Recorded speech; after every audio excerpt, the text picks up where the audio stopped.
panjatkan puji syukur kehadirat Allah Subhanahu wa taala yang telah melimpahkan berkah serta rahmat-Nya kepada kita semua sehingga dapat berkumpul pada hari ini dalam wadah komunitas praktis SD Negeri Seni 1. Shalawat serta salam marilah kita limpahkan kepada junjungan kita Nabi Muhammad SAW. Semoga kita mendapat syafaatnya di yaumul akhir. Amin amin ya rabbal alamin. Sebelum memasuki acara pada hari ini, perkenalkan saya sebagai pembawa acara membacakan susunan acara pada hari ini. Yang pertama pembukaan, yang kedua sambutan kepala sekolah, yang ketiga acara inti, yang keempat tanya jawab, dan yang kelima penutup. Untuk acara yang pertama yaitu pembukaan, marilah kita buka acara pada hari ini dengan bacaan basmalah. Bismillahirrahmanirrahim. Untuk acara selanjutnya yaitu sambutan kepala sekolah kepada Bapak Muhammad Irwandi SPD untuk mewakili. Waktu dan tempat kami persilahkan.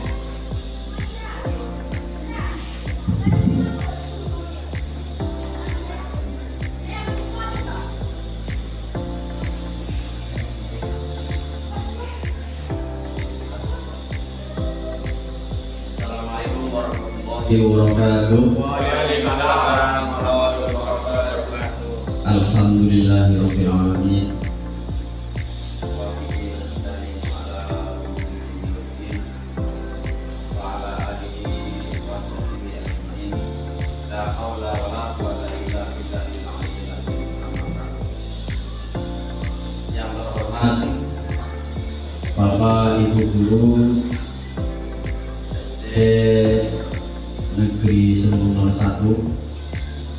khususnya pada Ibu Tias selaku calon guru penggerak tersebut, mudah-mudahan pada hari ini selalu sehat dan diberikan satu kekuatan, kesehatan dan Bapak dan Ibu, mari kita pertama-tama membacakan puja dan puji syukur kepada Allah Subhanahu wa taala yang telah memberikan rahmat, hidayah, inayahnya kepada kita semua sehingga pada pagi hari ini kita bisa bertemu bersilaturahim dalam acara yaitu menyebarkan pemahaman dan penerapan pengalaman budaya positif bagi Ibu Tias selaku calon guru penggerak angkatan 10. Mudah-mudahan selalu berkah. Kedua kalinya, mari kita selalu sanjungkan kalimah Allahumma sholli ala sayyidina Muhammad. Kita sanjungkan kepada Wasallam yang telah membawa kita mereformasi kita dari zaman jahiliyah penuh dengan iman dan Islam ini. Bapak dan Ibu guru, terima kasih atas kehadiran Bapak-bapak semua pada pagi hari ini. Kita hadir bersama di ruangan kelas ini dalam rangka untuk mendengarkan bersama tentang pemahaman serta penerapan pengalaman budaya positif dari Ibu Tias yang telah dan sedang mengikuti pendidikan guru penggerak angkatan 10 ini. Mudah-mudahan budaya positif yang didapat, ilmu yang didapat oleh Ibu Tias nanti bisa berimbas kepada kita semua.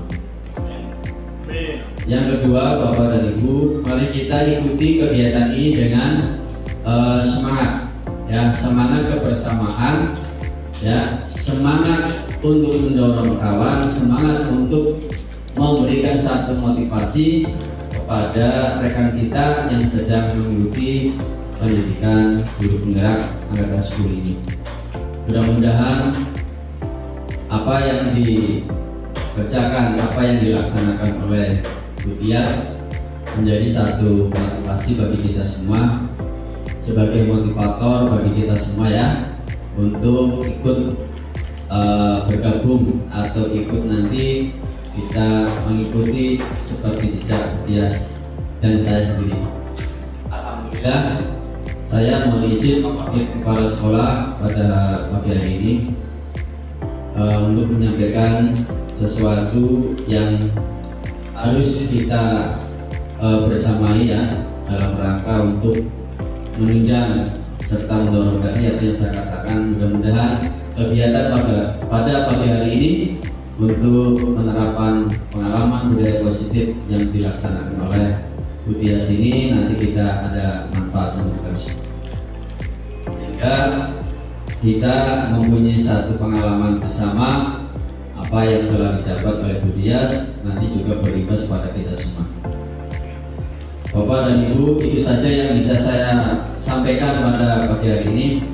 Mudah-mudahan kita bermanfaat semua. Kurang lebihnya saya mohon maaf. Assalamualaikum warahmatullahi wabarakatuh. Demikian sambutan dari Bapak Ibu Wandi. Acara selanjutnya, acara inti yang akan dibawakan oleh Ibu Wandi Tiasti. Waktu dan tempat kami persilakan.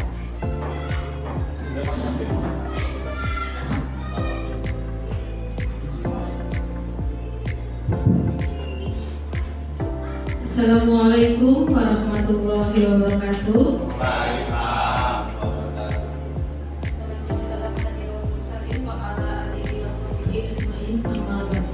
Yang saya hormati Bapak Kepala Sekolah 1 beserta rekan Dewan Guru SMP. Pertama-tama, marilah kita panjatkan puji syukur atas kehadiran Allah Subhanahu wa Ta'ala yang senantiasa mengirimkan berkat serta rahmatnya kepada kita semua, sehingga kita dapat berkumpul di sini dalam acara komunitas praktis SD Negeri Sembong 1. Salam serta salam marilah kita curahkan kepada junjungan kita Nabi Muhammad SAW. Semoga kita amin amin ya rabbal alamin. Bapak Ibu guru semuanya, terima kasih telah menyempatkan waktunya untuk saya. Di sini saya ingin memberikan penyebaran pemahaman dan penerapan pengalaman budaya positif. Sebelum memulai acara pada hari ini, terlihat sekali Bapak Ibu guru semua lelah sudah siang hari ini karena telah melakukan aktivitas yang begitu banyak dengan mengajar siswa, dengan tugas-tugasnya. Jadi kita refresh dulu pikiran kita sebelum memulai acara agar kita akan merasa bahagia, karena awal dari kebahagiaan itu kita akan dapat memasukkan ilmu-ilmu yang baru, pengalaman-pengalaman baru dengan bermanfaat. Nah, kita akan ber-ice breaking ya Bapak Ibu. Nah, clue-nya di sini ice breaking-nya yaitu perhatikan warna. Nah, di sini ice breaking ini fokus dan mengembangkan pemikiran konsentrasi ya. Kita harus konsentrasi. Nah, lanjut Pak. Nah, sekarang saya akan tunjukkan, nanti Bapak Ibu sebutkan warnanya. Hijau, kuning, biru, merah, hitam, oranye, merah. Nah, tadi ada yang bilang hitam, berarti masih belum konsentrasi. Hijau, oranye, kuning, biru, merah, biru. Oke, tepuk tangan. Berarti Bapak Ibu semuanya hari ini sudah konsentrasi, sudah refresh bagaimana? Sudah bahagia? Sudah. Mari kita mulai acara pada hari ini, yaitu tentang budaya positif. Nah, sekarang saya ingin tanya, menurut Bapak setelah mendengar kalimat budaya positif, apa yang ada dalam pikiran Bapak? Apa itu budaya positif? Coba ada yang ingin menyampaikan? Bapak Ibu, ada yang punya gambaran apa itu budaya positif? Kalau Pak Irwandi, ya, enggak Pak Irwandi. Kalau menurut saya budaya positif itu berarti karena ini positif, berarti yang baik-baik. Tentunya yang bisa membuat kita itu tergugah punya contoh kebiasaan yang harus kita laksanakan yang bernilai positif. Untuk apa? Yaitu untuk pengembangan kemajuan siswa khususnya. Contoh yang tadinya tidak biasa jadi terbiasa, itu ini menurut saya.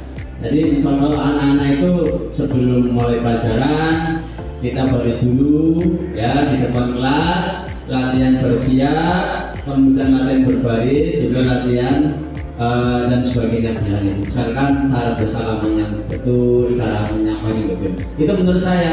Bu Asih. Terima kasih, tepuk tangan dulu. Ya, betul Bapak Ibu. Budaya positif itu sesuatu yang kita warga sekolah. Jadi bukan hanya kita sebagai guru, tapi semua warga sekolah, dari murid, guru, ya, penjaga, semuanya kita melakukan budaya positif. Budaya, kenapa harus kalimatnya budaya? Karena budaya itu akan tumbuh dalam hati kita, dilakukan dengan senang hati dan keikhlasan. Ya, jadi akan membudayakan dari diri kita sendiri, tidak dengan paksaan. Ya, beda dengan peraturan. Ya, kalau peraturan dibuat oleh salah satu pihak dan ditaati oleh semua dengan rasa terpaksa, ya, dipaksa, ya. Jadi kalau budaya itu kita tumbuh dari dalam diri kita, dari intern kita menginginkan sesuatu budaya yang positif untuk diri kita. Nah, di sini untuk konsep inti budaya positif yang pertama yaitu perubahan paradigma belajar. Yang kedua, disiplin positif. Yang ketiga, nilai-nilai kebajikan. Terus yang keempat, kebutuhan dasar manusia. Lalu yang kelima, motivasi perilaku manusia. Serta yang keenam, posisi kontrol guru. Yang ketujuh, keyakinan kelas. Dan yang kedelapan, segitiga restitusi. Lanjut, Pak. Nah, di sini kita pembelajaran dengan paradigma baru. Nah, dengan sudut pandang baru. Pembelajaran dengan paradigma baru merupakan pembelajaran yang dirancang berdasarkan prinsip pembelajaran diferensiasi, sehingga para peserta didik belajar sesuai dengan kebutuhan berdasarkan tahap perkembangan sesuai teori psikologi modern untuk mewujudkan profil pelajaran Pancasila. Nah, sekarang Bapak Ibu, saya ingin tanya, apa itu pembelajaran diferensiasi? Apakah Bapak sudah pernah mendengar ataupun sudah menerapkan? Silakan, ada yang mau menjawab? Bapak Arif katanya tadi mau menjawab. Belum pernah mendengar, Bu. Itu apa itu pembelajaran diferensiasi, Bu? Baik. Nah, kata Pak Arif belum pernah mendengar. Bapak Ibu juga mungkin asing dengan apa itu pembelajaran diferensiasi. Pembelajaran diferensiasi itu pembelajaran yang mengedepankan kepentingan anak, ya, yang menurut perkembangan anak sesuai dengan kodrat alam. Kodrat alam itu anak itu, jadi kita harus merubah pemikiran. Anak itu dilahirkan tidak semuanya memiliki kemampuan yang sama, dengan umur yang sama, dengan kelas yang sama, belum tentu anak memiliki kemampuan yang sama. Dengan pembelajaran diferensiasi, kita berusaha mengemas suatu pembelajaran agar setiap anak itu memiliki hak untuk mendapatkan pembelajaran yang sama, tetapi dengan konsep yang berbeda. Jadi cara diferensiasi ini kita mengelompokkan setiap anak sesuai dengan kemampuannya, ya, kodrat alamnya. Nah, coba saya ingin tanya, saat Bapak Ibu mengajar anak dalam satu kelas, ada yang pintar, ada yang sedang, ada yang kurang pintar. Saat itu Bapak Ibu memberikan pembelajaran, bagaimana lebih susah mana dengan kelas yang beragam kemampuan atau yang dikelompokkan kemampuannya? Nah, dulu saya juga memiliki pemikiran yang keliru saat saya mengelompokkan suatu menyampaikan suatu materi, saya pikir untuk mengelompokkan satu kelompok itu dalam kelompok yang bervariasi. Satu kelompok anak pintar ada, anak sedang ada anak yang kurang pintar ada.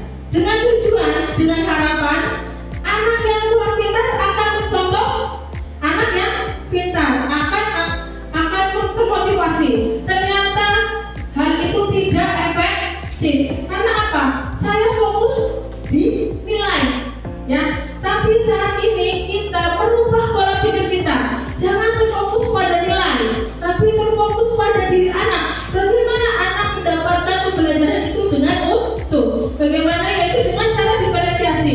Kita ubah pola pikir kita untuk mengelompokkan anak yang sangat pintar, jadikan satu kelompok, anak yang sedang jadikan kelompok, anak yang kurang pintar jadikan satu kelompok. Dengan contohnya kita akan memberikan materi pecahan, misalnya ya, pecahan. Anak pintar kita berikan soal pecahan dengan soal yang agak sulit, misalnya perkalian, pembagian pecahan. Terus yang anak sedang kita berikan pembelajaran pecahan itu dengan tambahan pecahan. Terus anak yang kurang pintar kita memberikan materi pembelajaran pecahan dengan sebuah gambar. Yang penting materi utama pecahan tersampaikan. Jadi semuanya mendapatkan materi yang sama, yaitu pecahan, tetapi dengan pembelajaran yang berbeda sesuai dengan kodrat alam anak-anak. Begitu ya Bapak Ibu. Terus di sini tahap pengembangan sesuai dengan teori psikologi modern untuk mewujudkan profil pelajar Pancasila. Di sini profil pelajar Pancasila otomatis Bapak Ibu sudah tidak asing ya Bapak Ibu, karena Bapak Ibu sudah pernah membuka PMM. Di situ ada profil pelajar Pancasila. Nah, ada 6 dimensi profil pelajar Pancasila. Yang pertama yaitu beriman dan bertakwa kepada Tuhan Yang Maha Esa. Yang kedua berkebinekaan global. Yang ketiga gotong royong. Yang keempat kreatif. Yang kelima bernalar kritis. Dan yang keenam mandiri. Lanjut Bapak. Nah, di sini miskonsepsi tentang teori kontrol. Miskonsepsi, jadi kesalahpahaman kita. Kita salah menafsirkan atau salah mengartikan sebuah teori kontrol. Kita keliru bahwa guru dapat mengontrol murid, ya. Jadi kita sebagai guru dapat mengontrol murid, itu teori yang salah. Karena apa? Sebenarnya yang dapat mengontrol murid adalah murid itu sendiri, ya. Yang kedua yaitu ilusi bahwa semua penguatan positif efektif dan bermanfaat. Nah, sebenarnya semua penguatan positif dan penguatan positif itu tidak selamanya efektif. Biasanya hanya teringat 1 minggu saja, setelah itu terulang lagi seperti itu. Yang ketiga, ilusi bahwa kritik dan membuat rasa bersalah tanpa menguatkan karakter. Nah, kadang kita sebagai guru hanya memberikan kritik, ya, dan membuat rasa bersalah saat anak melakukan kesalahan. Padahal itu hanya berlaku beberapa hari saja. Kamu nakal sekali, kamu gimana sih, nggak satu kasihan sama ibu dan sampai ngajar dan menarik. Itu hanya bertahan beberapa hari saja saat mereka masih ingat. Tapi saat mereka lupa ya akan melakukannya kembali, ya. Terus selanjutnya yang keempat, ilusi bahwa orang dewasa berhak memaksa. Kadang kita sebagai orang dewasa itu egois, ya Bapak Ibu. Egois atau tidak kadang? Kadang kita merasa tua, ya yang kecil harus turun sama kita. Seperti itu Bapak Ibu. Betul atau tidak? Nah iya, jadi paradigma ini kita rubah pemikirannya. Lanjut Bapak. Nah di sini kita diminta untuk mengubah paradigma stimulus respon ke pendekatan teori kontrol. Yang pertama yaitu kita awalnya berpikir realistis, kebutuhan kita sama, ya. Kita saat ini memikirkan semua anak memiliki kebutuhan yang sama. Padahal kenyataannya menurut teori kontrol yaitu semua kebutuhan manusia itu berbeda-beda. Otomatis kebutuhan saya dengan kebutuhan ibu dan bapak semuanya berbeda. Terus yang kedua, semua orang melihat yang hal sama. Nah, semua kita itu kadang merasa menganggap semua orang akan menganggap sesuatu hal sama dengan kita. Padahal kenyataannya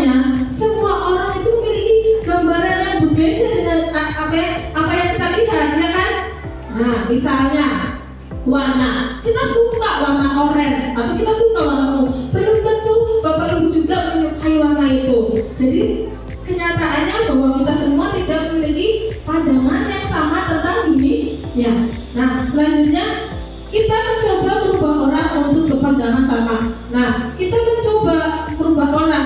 Selama ini kita ingin mencoba, ayo loh, saya kan suka warna ungu, kamu juga harus suka warna ungu, seperti itu. Padahal tidak boleh seperti itu. Jadi kita berusaha harus memahami, ya, memahami. Misalnya Pak Topik nggak suka seblak, tapi saya suka seblak.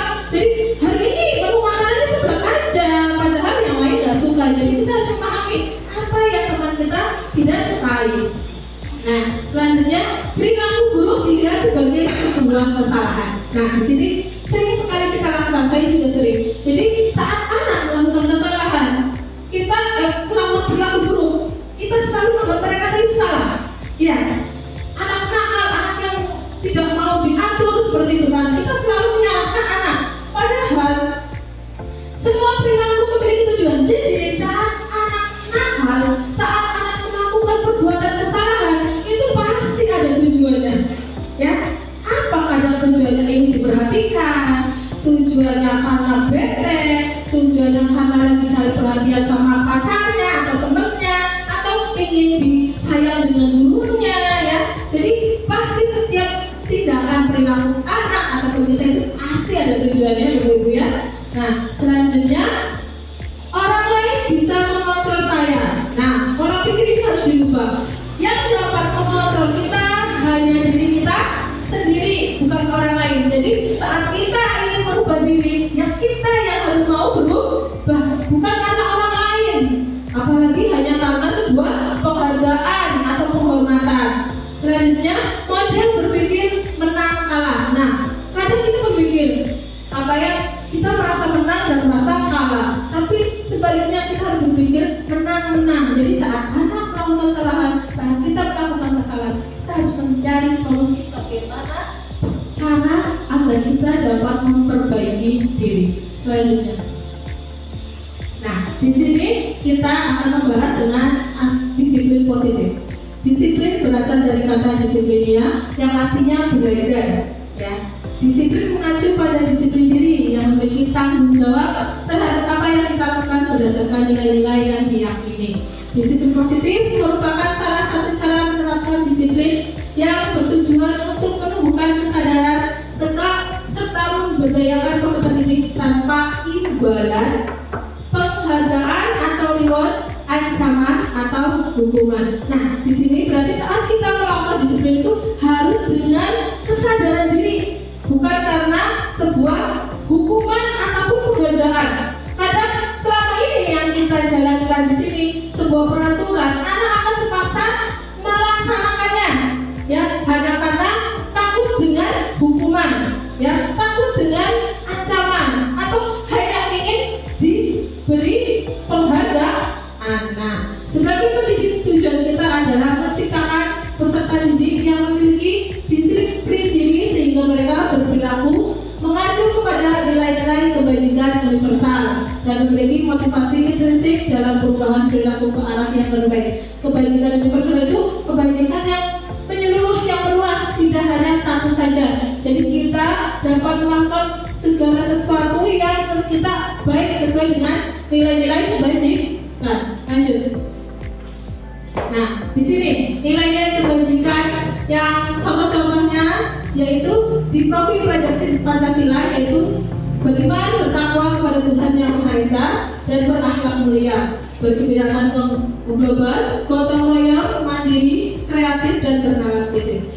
Menurut Ibu Primary Years Program, nilai kebajikan yaitu toleransi, rasa hormat, integritas, mandiri, menghargai, antusias, empati, keingintahuan, kreatif, kerjasama, percaya diri, dan komitmen.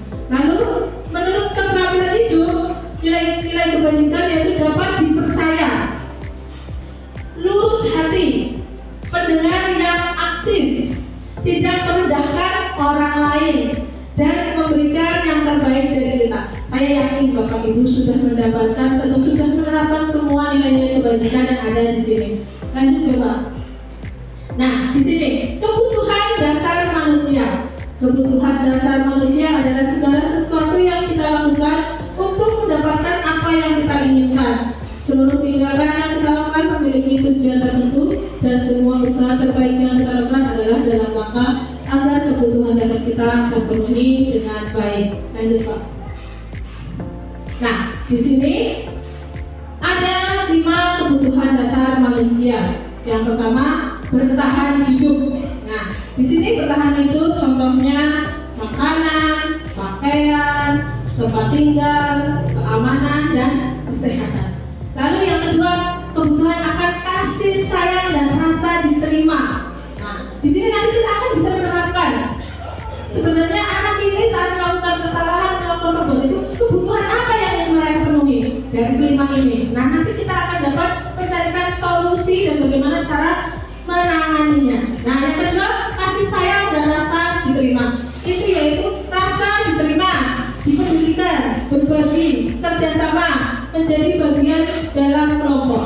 Lalu kebutuhan akan penguasaan. Penguasaan yaitu menghargai diri, keinginan untuk dianggap, memimpin, berprestasi, didengar. Nah, itu penguasaan. Kadang kita ingin didengar, ingin dihargai, itu berarti kebutuhan dasar manusia atas penguasaan. Selanjutnya kebutuhan dasar manusia yaitu kebebasan. Nah, kebebasan di sini contohnya mandiri, memiliki pilihan, mencoba hal baru, mampu mengendalikan arah diri. Nah, ini berarti kebebasan. Nah, contohnya misalnya ke siswa, saat siswa lari-lari, berarti kenapa kamu saat pelajaran lari-lari? Ternyata anak ini butuh kebebasan, ingin mengeksplorasi diri, seperti itu. Lanjut, kebutuhan dasar manusia yaitu kesenangan. Nah, itu otomatis kita juga butuh kesenangan. Contohnya bermain, humor, antusiasisme, terus tertawa. Nah, kita butuh tertawa ya Bu ya. Nah, untuk terlihat bahagia. Lanjut, motivasi perilaku manusia. Saat kita melakukan perilaku, kita pasti ada motivasi. Setiap anak melakukan perbuatan pasti ada motivasi melakukan hal itu. Yang pertama yaitu motivasi untuk menghindari ketidaknyamanan ataupun hukuman. Yang kedua, motivasi untuk mendapatkan imbalan atau penghargaan dari orang lain. Yang ketiga, untuk menjadi orang yang mereka inginkan dan menghargai diri sendiri dengan nilai-nilai yang mereka percaya. Untuk motivasi pertama dan kedua termasuk dengan motivasi eksternal dari luar. Nah, untuk motivasi 1 dan 2 itu sifatnya sementara. Nah, saat kita ingin merubah dengan motivasi 1 dan 2 itu sifatnya sementara, tidak selamanya, tidak akan merubah karakter anak ya. Mereka hanya sementara karena mereka merasa takut dihukum dan ingin imbalan. Tetapi motivasi yang efektif adalah motivasi yang ketiga, yaitu motivasi internal, yaitu motivasi dari diri kita sendiri dengan nilai yang kita percayai. Kita percaya bahwa menjadi orang baik itu adalah keinginan kita. Lanjut Pak. Nah, selanjutnya yaitu hukuman, konsekuensi, dan restitusi. Hukuman yaitu tidak terencana. Ya, saat itu memberi hukuman pasti tidak terancam. Nah, biasanya saat menyikapi anak tidak pakai sepatu, biasanya diberi hukum. Nah, tidak terencana tiba-tiba karena kejadiannya tiba-tiba. Terus murid tidak tahu apa yang akan terjadi. Nah, murid juga tidak akan tahu apa yang akan mereka dapatkan atau apa yang akan mereka dapat hukuman apa. Nah, lanjut tidak dilibatkan atau murid juga tidak dilibatkan saat memberi hukuman. Ya kan? Saat kita memberikan hukuman kepada murid itu, murid juga tidak akan dilibatkan karena kita yang menghukum. Lalu bersifat satu arah ya, kita hanya dari guru. Terus berupa hukuman fisik atau psikis. Biasanya kalau hukuman itu berupa hukuman fisik ya Bu ya, biasanya kebanyakan itu suruh push up, suruh lari lapangan, seperti itu ya. Nah, yang kedua konsekuensi. Nah, kalau konsekuensi itu terencana. Biasanya konsekuensi itu terencana dan disepakati oleh semua anggota warga sekolah. Terus disepakati sesuai dengan peraturan murid tetapi murid dibuat tidak nyaman karena terpaksa. Biasanya konsekuensi itu terpaksa. Kalau kamu misalnya ya, kalau kamu datang terlambat push up 10 kali, ya itu berarti konsekuensi sudah disepakati satu kelas. Lanjut yang kedua, restitusi. Restitusi itu proses menciptakan kondisi bagi murid untuk memperbaiki kesalahannya. Muter-muter. Ya, jadi restitusi itu suatu proses menciptakan kondisi bagi murid untuk memperbaiki kesalahannya. Jadi bukan kita yang mau memperbaiki kesalahan murid. Jadi murid sendiri yang berinisiatif memperbaiki diri, memperbaiki kesalahannya. Dan proses kolaboratif yang mengajarkan murid untuk mencari solusi sendiri. Jadi kita berkolaborasi. Jadi kita hanya menuntun, mengarahkan, berkolaborasi. Bagaimana murid dapat mendapatkan solusinya atas kesalahannya. Lanjut Pak. Nah, di sini ada 5 posisi kontrol guru. Nah, setiap guru kita saat mengajar pasti akan melakukan 5 posisi kontrol ini. Nah, sekarang kita mari kembali berpikir kita itu sebagai guru melakukan posisi kontrol mana ya Bapak Ibu. Yang pertama penghukum itu, jadi Bapak Ibu kalau setiap melihat kesalahan orang anak itu selalu memberi hukuman, berarti kita masuk di posisi kontrol penghukum. Yang kedua, pembuat merasa bersalah. Kita akan membuat anak saat melakukan kesalahan, membuat anak merasa bersalah. Gimana sih kamu gak kasihan sama ibu? Ibu udah dari jauh-jauh berangkat dari larangan ke Sembu, capek-capek ngajar kamu tapi kamu gak mau dengerin. Itu contoh membuat rasa bersalah. Yang ketiga, posisi kontrol menjadi guru teman. Nah, di sini ada pasti yang menerapkan menganggap muridnya sebagai teman. Ada kekurangannya saat kita membuat posisi kontrol sebagai teman. Kadang rasa hormat, rasa menghormati guru itu agak menipis ya, agak berkurang. Lanjut, pemantau. Nah, posisi kontrol pemantau itu kita hanya memantau, melihat, oh anak ini lagi nakal, oh anak ini kekurangannya ini, oh anak ini sedang melakukan itu. Jadi hanya memantau saja tanpa melakukan tindakan. Yang kelima, posisi manajer. Nah, posisi ini yang terbaik untuk kita. Posisi manajer itu, lanjut Pak. Nah, di sini, nanti yang kita akan bahas tentang posisi manajer di selanjutnya, nanti kita akan bahas lebih dalam lagi. Nah, selanjutnya itu keyakinan kelas. Nah, Bapak Ibu sudah pernah dengar keyakinan kelas? Nah, keyakinan kelas itu yaitu bersifat abstrak. Nah, berupa pernyataan universal. Jadi peraturan dan keyakinan kelas itu berbeda. Kalau peraturan itu dibuat oleh satu pihak saja, tapi untuk keyakinan kelas itu kita buat kesepakatan bersama dengan murid, dengan warga sekolah, kepala sekolah, dan rekan guru. Ya, jadi semuanya dilibatkan. Nah, dipatuhi semuanya. Jadi sebenarnya Bapak Ibu, ayo kita kembali berpikir. Jadi saat kita ingin murid kita memulai budaya positif, harusnya dari siapa dulu? Betul, dari guru dulu. Guru itu sesuai dengan filosofi Ki Hajar Dewantara, yaitu ingat susutulodo. Ya, ingat susutulodo, yaitu guru sebaik-baiknya guru adalah contoh baik bagi muridnya. Ya Bapak Ibu, jadi bagaimana muridnya mau disiplin, tapi gurunya sendiri tidak mencerminkan disiplin.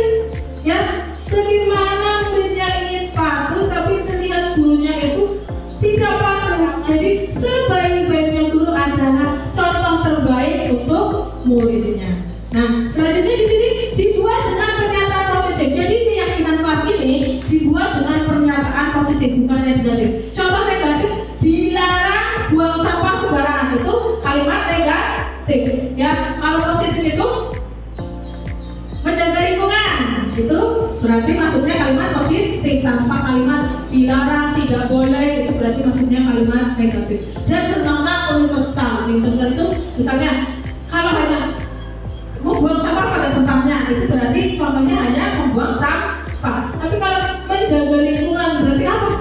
menjaga lingkungan dari membersihkan, menyapu, membuang sampah, yang merawat, itu semuanya menjaga lingkungan. Terus di sedikit saja agar mudah diingat. Jadi kalimatnya tidak perlu panjang lebar. Jadi nanti anak malah tidak ingat. Jadi kalimatnya padat tapi jelas. Nah, lanjut sesuai dengan kondisi kelas dan sekolah. Jadi kita lakukan sesuai kondisi kelas saja atau sekolah. Nah, agar misalnya contohnya ya, menjaga lingkungan, tapi misalnya di halaman kita tidak ada taman, berarti kita tidak mungkin kan menanamkan budaya positif, menanam tanaman hijau ya, karena kita tidak punya halaman seperti itu.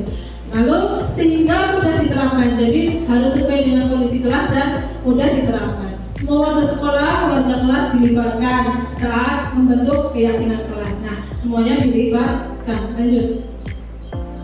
Nah, di sini kita akan membahas tentang segitiga restitusi. Nah, segitiga restitusi itu yaitu suatu proses dialog ya Bu ya, berarti kita berkolaborasi, berdialog, dijalankan oleh guru agar dapat menghasilkan murid yang mandiri dan bertanggung jawab. Di sini kita mengharapkan murid kita mandiri, nah, menanamkan rasa tanggung jawab. Yaitu yang pertama, menstabilkan identitas. Yang kedua, validasi tindakan yang salah. Yang ketiga, menanyakan keyakinan. Lanjut Pak. Yang pertama yaitu menstabilkan identitas. Berdasarkan prinsip bahwa membuat kesalahan adalah bagian dari pembelajaran. Jadi saat kita menstabilkan identitas itu jangan langsung menyalahkan anak. Jadi sebuah tindakan kesalahan adalah sebagai pembelajaran. Ya, kita semua pasti melakukan hal yang sama. Berbuat salah itu wajar. Nah, dengan prinsip itu, jadi kita merasa berbuat salah itu wajar. Nah, kita manusia, bukan malaikat, ya kan, Bapak Ibu? Jadi kita pasti melakukan kesalahan. Tidak ada manusia yang sempurna. Betul, semua manusia itu tidak sempurna. Nah, lanjut, Ibu Bapak juga pernah melakukan itu. Jadi kalimat-kalimat yang kita lontarkan saat anak melakukan itu, iya, Bapak juga dulu pernah nakal kayak gitu. Jadi membuat suatu kesalahan itu hal yang pasti orang lain pernah lakukan ya. Jadi bukan hal yang luar biasa. Jadi merasa anak itu merasa bersalah sekali. Zaman kita juga pernah melakukan itu. Terus kamu berhak merasa begitu. Jadi saat anak merasa kesal, merasa marah, itu sebenarnya juga mereka memiliki hak ya untuk marah. Kita juga pernah mengalami marah. Jadi kita punya hak untuk marah. Nah, selanjutnya validasi tindakan yang salah. Nah, di sini kita memvalidasi kesalahan anak tentang tindakan yang salah. Berdasarkan prinsip setiap perilaku berupaya untuk memenuhi suatu kebutuhan tertentu. Nah, di sini contoh kalimatnya, kamu pasti punya alasan mengapa melakukan itu. Nah, ya kan? Jadi saat kita memvalidasi, kita mengatakan kepada murid kita, nah, saat kamu bolos, kamu pasti punya alasan kenapa kamu bolos. Nah, dari prinsipnya tadi, setiap tindakan itu pasti ada tujuannya. Nah, kamu patut bangga karena telah melindungi sesuatu yang penting bagi kamu. Jadi saat anak rebutan tuh, contohnya rebutan misalnya tas, pada tasnya ini sampai berantem sampai jatuh, akhirnya berantem kan, masuklah guru mendatang. Jadi kalau malah rebutan tas bahaya, ada kan gitu ya. Jadi boleh Bapak Ibu itu memberi penguatan bahwa kamu apa yang patut bangga karena kamu melindungi sesuatu yang penting bagi kamu. Nah, kamu melakukannya karena kamu mempertahankan sesuatu penting bagi kamu. Nah, begitu lanjut. Selanjutnya, menanyakan keyakinan. Nah, di sini apa ya proses akhir dari restitusi, yaitu menanyakan keyakinan. Berdasarkan prinsip teori kontrol bahwa pada dasarnya kita termotivasi secara intrinsik. Nah, apa keyakinan yang kelas yang kita tanyakan dulu kepada murid saat melakukan kesalahan. Keyakinan kelas apa yang kamu lakukan? Apa keyakinan kelas kamu yang kamu lakukan seperti itu ya? Nilai-nilai apa yang telah disepakati bersama? Jadi saat melakukan keyakinan kelas itu nilai yang disepakati bersama yang kamu lakukan itu apa? Jadi memvalidasi, menanyakan keyakinan yang mereka lakukan.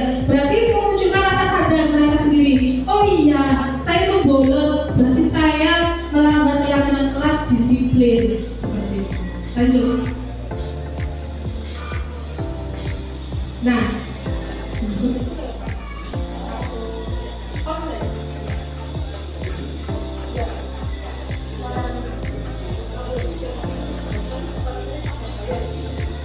di sini ada contoh tindakan restitusi. Perlu disuarakan atau tidak Bapak Ibu?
Nah, sekarang ada contoh tindakan restitusi. Silakan Bapak Ibu amati contoh restitusi yang saya lakukan.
Demikian tadi contoh restitusi yang diterapkan di kelas. Nah, di akhir penghujung acara Bapak Ibu, demikian pengimbasan materi disiplin positif yang telah saya sampaikan. Semoga bermanfaat bagi Bapak Ibu semuanya. Terima kasih banyak. Salam guru penggerak.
Wassalamualaikum.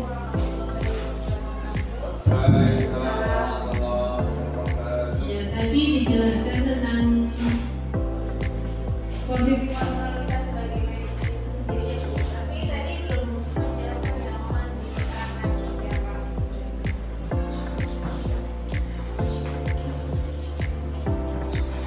Baik, terima kasih Ibu Zaitun. Ibu Zaitun menanyakan posisi kontrol sebagai manajer itu contohnya seperti apa. Nah, posisi kontrol sebagai manajer itu kita sebagai guru itu harus memberikan tuntunan, menuntut siswa untuk memiliki rasa apa ya? Berarti kita menyadari diri bahwa kesalahan apa yang kita perbuat, bukan memberikan solusi. Jadi anak ini kita tuntut dengan sebuah dialog.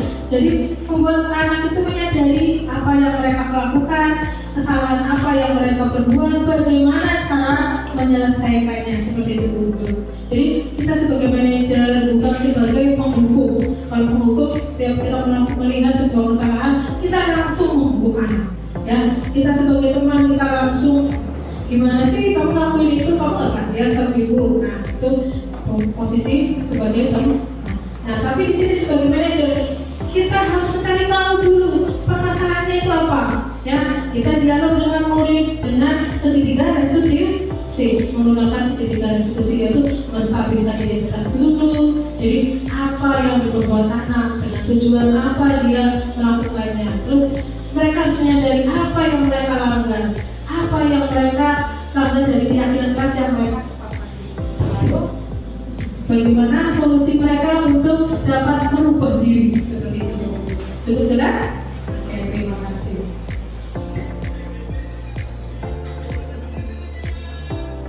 Demikian acara hari ini. Sebagai penghujung acara, mari kita bacakan bacaan hamdalah.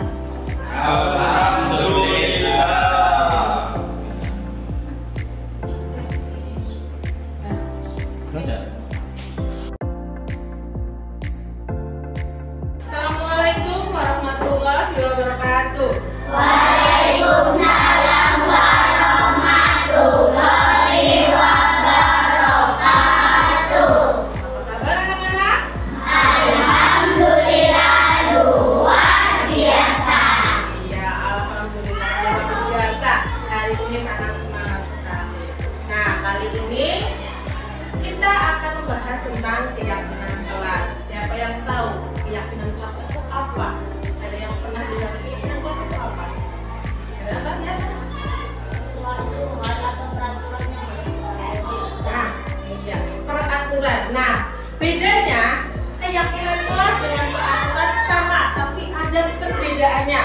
Kalau peraturan itu dibuat oleh sekolahan dan apa ya? Sifatnya mengikat. Sedangkan keyakinan itu sesuatu yang kalian yakini dan akan kalian pertanggungjawabkan dengan bentuk sebuah kesepakatan. Ya, kalian membuat keyakinan yang ingin kalian buat untuk kelas ini, lalu kalian akan sepakati untuk dipertanggungjawabkan. Ya, paham ya? Nah, selain itu kita akan membuat kesepakatan untuk kelas kita, ya, untuk dipatuhi semua, tidak hanya sekedar siswa dan tentu juga guru juga akan mematuhinya. Apa itu keyakinan kelas? Keyakinan kelas itu berupa kalimat-kalimat positif, ya, bukan kalimat negatif, dan maknanya universal luas, tidak khusus, ya. Contohnya kalimat positif seperti ini: buanglah sampah pada tempatnya. Itu kalimat positif. Sedangkan negatifnya, dilarang membuang sampah sembarangan. Itu kalimat negatif. Kenapa bisa negatif? Karena tulisannya dilarang.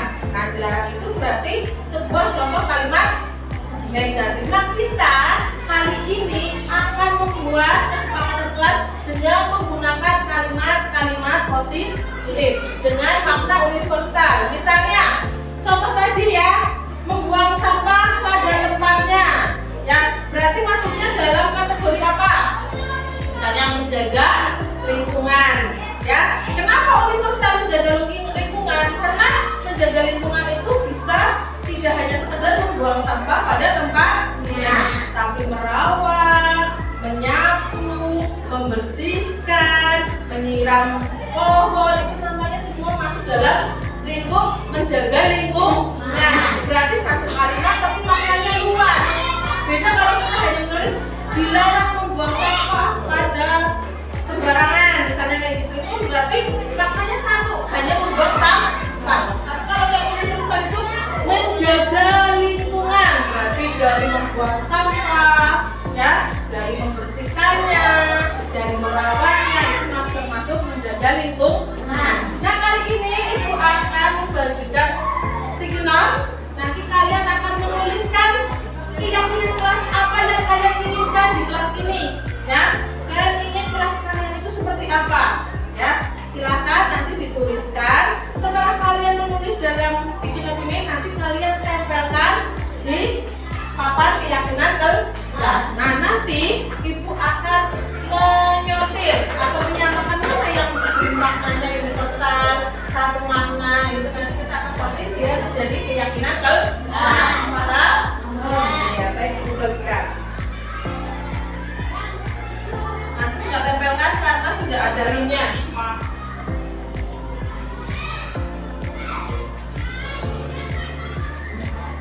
Ditulis. Yang punya spidol silakan pakai spidol. Yang punya bolpen silakan menggunakan bolpen.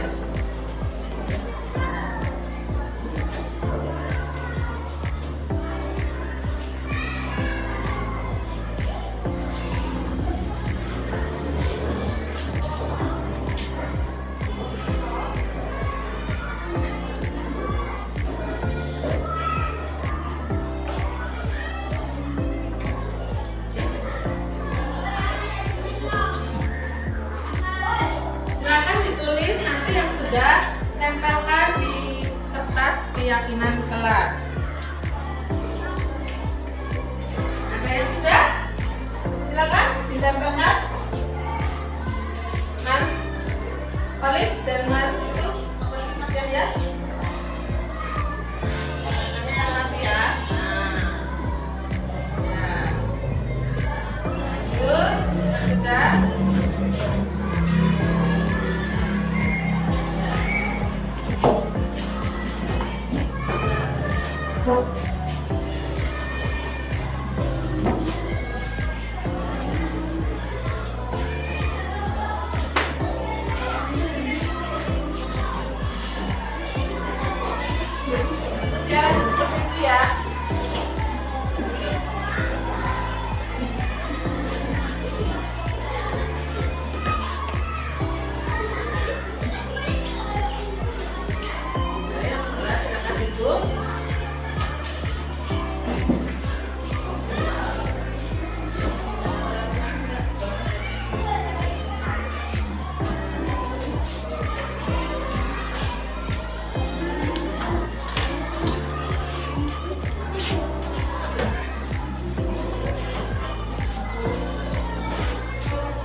Keyakinan, jujur, disiplin, menghormati.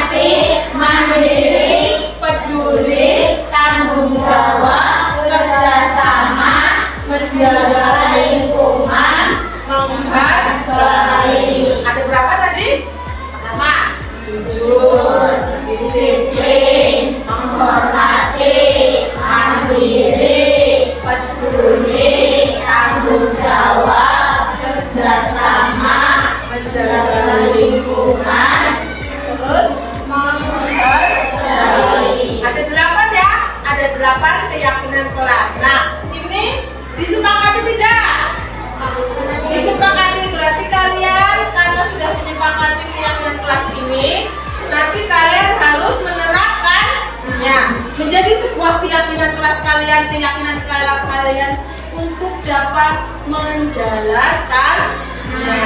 Nah, siap tidak menjadi orang jujur? Siap tidak menjadi anak disiplin? Siap tidak menjadi orang menghormati? Siap tidak menjadi anak mandiri? Siap tidak menjadi anak yang peduli? Siap tidak untuk menjadi anak yang bertanggung jawab? Lalu siap tidak menjadi anak yang mau bekerja sama? Lalu siap tidak kalian untuk menjaga lingkungan? Siap tidak untuk menghargai sesama manusia? Baik, nah hari ini keyakinan kelas kita sudah sepakati. Marilah kita menjalankannya sekarang, besok, dan seterusnya.